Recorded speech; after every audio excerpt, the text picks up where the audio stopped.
मित्रों नमस्कार। मैं दिनेश यादव। आप हमेशा गायत्री मंत्र का जाप करते हैं और जाप इसलिए करते हैं कि आपका जीवन सुखमय हो, आपके जीवन से जितने भी संबंधित समस्याएं हो वो दूर हो, आपके जीवन में उन्नति हो, आप आगे बढ़ें।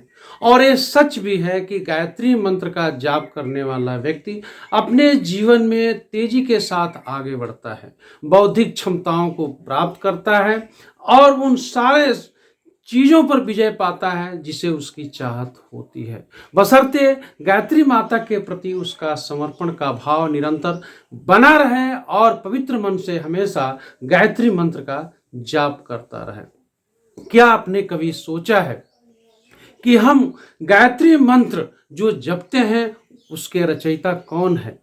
आपने कभी सोचा है कि गायत्री को हम माता क्यों कहते हैं? गायत्री मंत्र की रचना किसने की? आइए हम इन सारे सवाल का जवाब आपको देते हैं कि गायत्री को हम माता क्यों कहते हैं। अगर आप ग्रंथों को उठाकर देखें तो गायत्री का ही दूसरा नाम मां सरस्वती का है। गायत्री मंत्र की जो रचना की गई थी वो इसलिए की गई थी ताकि आपका जीवन प्रकाशमय हो, आप जो है प्रकाशित अपने जीवन को करें और प्रकाश जो आपके अंधकार को छांट दे, दूर भगा दे। इसलिए आप गायत्री मंत्र जब भी आप पढ़ते हैं तो आप पाएंगे कि भगवान भास्कर की इस प्रार्थना में जीवन को प्रकाशमान बनाने के लिए कामना की गई है। अगला प्रश्न ये है कि हम गायत्री को माता क्यों कहते हैं। गायत्री मंत्र के जो रचनाकार हैं, जो रचयिता हैं, वो हैं विश्वामित्र जी, जो विश्व के कल्याण के लिए ही निरंतर हमेशा लगा रहते थे। मैं आपको ये भी बताऊंगा कि विश्वामित्र जी ने किस तरह से मानव को ही यह हमेशा बताने की कोशिश करते रहे कि मानव चाहे तो अपने पराक्रम को बढ़ा सकता है, वह देवताओं से भी आगे निकल सकता है। जब सृष्टि की रचना हुई तो मनुष्य को उस दृष्टि से देखा जाता था कि यह देवताओं से, दैत्यों से और दानवों की तुलना में ज्यादा शक्तिहीन है। यह बहुत ज्यादा कठोर तप साधना नहीं कर सकता है और देवताओं और दैत्यों और राक्षसों के पराक्रम के स्तर पे नहीं जा सकता है। लेकिन विश्वामित्र जो विश्व कल्याण के मित्र थे, उन्होंने तमाम देवताओं और मुनियों की चुनौतियों को स्वीकार करते हुए यह हमेशा सिद्ध करने की कोशिश किया कि मानव में भी महान शक्ति होती है। आप पाएंगे, मैं दो उदाहरण दे रहा हूं, राजा हरिश्चंद्र का और अयोध्या के राजा प्रभु राम का। विश्वामित्र ने इन दोनों लोग जो मनुष्य थे, राजा हरिश्चंद्र और जो प्रभु श्री राम थे, लेकिन इन दो मानवों को उन्होंने इस स्तर पे उठा दिया कि दोनों महान बन गए। आप देखेंगे कितनी समस्याएं राजा हरिश्चंद्र के सामने आईं, यहां तक कि उनको दूसरों के घर बिकना पड़ा, पत्नी भी बिकी और पत्नी के साथ बच्चे भी और अपने स्वयं बिके।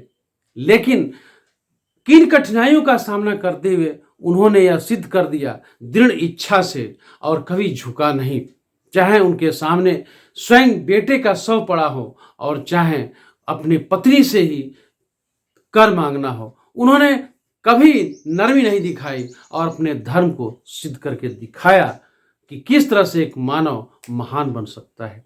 इसी तरह से प्रभु राम को जब राज तिलक होने जा रहा था, लेकिन ऐन मौके पर जब उनसे कहा जाता है कि नहीं, आपको बन जाना है, वो सहस्त्र पिता की आज्ञा को स्वीकार करते हैं और बन चले जाते हैं।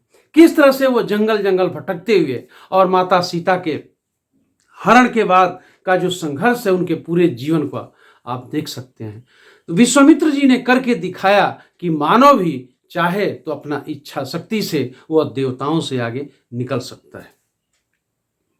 अब जो रचयिता हैं विश्वामित्र जी गायत्री मंत्र का, उन्होंने क्यों इसकी रचना की? विश्वामित्र जी ने गायत्री मंत्र की रचना इसलिए की कि मानव इस मंत्र के माध्यम से बहुत ही सरलता से अपने जीवन को आगे बढ़ा सके, क्योंकि इस धरती पर बहुत कठिन होता है मानवों के लिए कि वो देवताओं जैसे और अन्य कठोर दैत्यों की तरह वह बहुत बड़ी तपस्या या प्रतिज्ञा नहीं कर सकते हैं।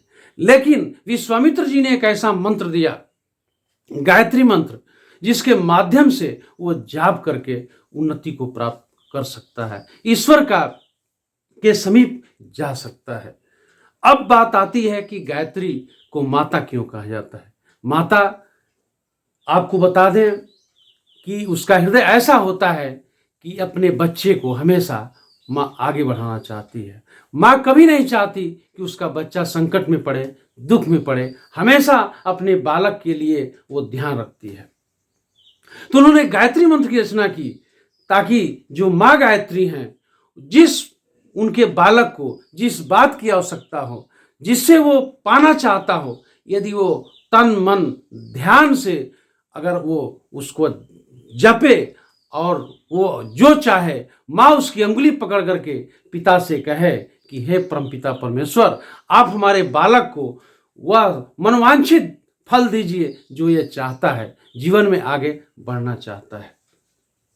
तो जो माँ अंगुली पकड़ करके और अपने बालक के उन्नति की बात करे और मनवांछित फल को प्रदान करे, इसलिए माँ स्वरूप उस मंत्र को कहा गया, ताकि जिसका अंगुली पकड़ करके, जिसका जाप करके व्यक्ति अपने जीवन में आगे बढ़ सके।